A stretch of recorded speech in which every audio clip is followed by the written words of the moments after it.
Paqja në Ukrainë është e pa arritshme në të ardhmen e afërt, paralajmëroi të premten ministri gjerman i mbrojtjes Boris Pistorius, ndërsa aleatët premtuan një ndihmë rekord prej 21 miliardë eurosh për Kievin. Pistorius tha se Rusia duhet të kuptojë se Ukraina është në gjendje të vazhdojë të luftojë dhe ne do ta mbështesim atë. Pas një takimi të grupit të kontaktit të mbrojtjes së Ukrainës, një format që organizon ndihmën ushtarake për Kievin, premtimi rekord i ndihmës ushtarake përfshin 4.5 miliardë pound që Britania e Madhe është zotuar për këtë vit, si dhe 11 miliardë euro të tjera nga Gjermania. Samiti i mbajtur në selinë e NATO-s në Bruksel u organizua bashkarisht nga Gjermania dhe Britania e Madhe, pasi SBA braktisi udhëheqjen e grupit pas kthimit të Donald Trump në Shtëpinë e Bardhë. Pavarësisht këtij ndryshimi, sekretari i mbrojtjes i SBA-s mori pjesë online dhe ministri i Ukrainës i mbrojtjes Rustom Umerov këmbguli që Amerika të shihej ende si një partner kryesor në luftën kundër Rusisë, por kishte shqetësime më të gjera për të ardhmen e rolit të sigurisë së SBA-s në Evropë. Pistorius theksoi nevojën që kontinenti duhet të marrë më shumë përgjegjësi si evropian së bashku me Mbretërinë e Bashkuar. Trump ka premtuar të japë fund me shpejtësi luftës në Ukrainë, por Rusia ka refuzuar të pranojë një armëpushim të përkohshëm.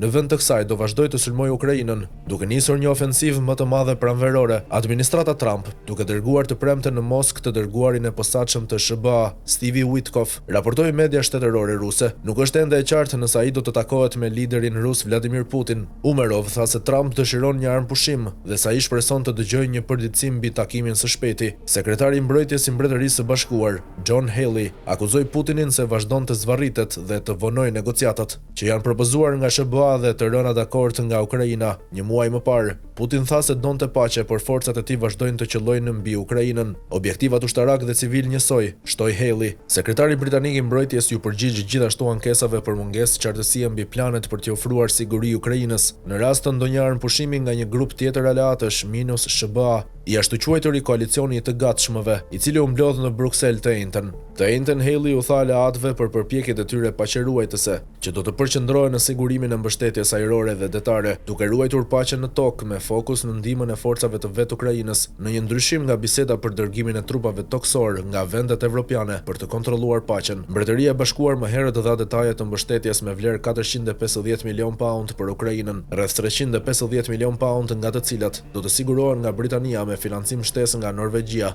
nëpërmjet fondit ndërkombëtar të udhëhequr nga MB për Ukrainën. Ai përfshin 160 milion pound për të ofruar riparime dhe mirëmbajtje të automjeteve dhe pajisjeve që Mbretëria e Bashkuar i ka ofruar tashmë Kievit, financimi për sistemet e radarëve, minat antitank dhe qindra mira dron me vlerë më shumë se 250 milion funte janë gjithashtu pjesë e paketës. Ministria Gjermane e Mbrojtjes tha se paketa e Berlinit përfshinte raketa të drejtuara, si dhe 100.000 fishek municione artillerie, 300 dronë zbulimi, 25 automjete luftarake këmbësorie Marder, 15 tanke luftarake Leopard 1 APS, 120 sisteme të mbrojtjes ajrore Manpads me bazë toksore. Gjermania po premton gjithashtu mbështetje afatgjatë, duke përfshirë 1100 radar shtesë të mbikëqyrjes toksore, si dhe sisteme të tjera të mbrojtjes ajrore. Ne kemi nevojë për një Ukrainë të fortë ushtarakisht, tha Pistorius. Për shtati pamfleti nga Politico.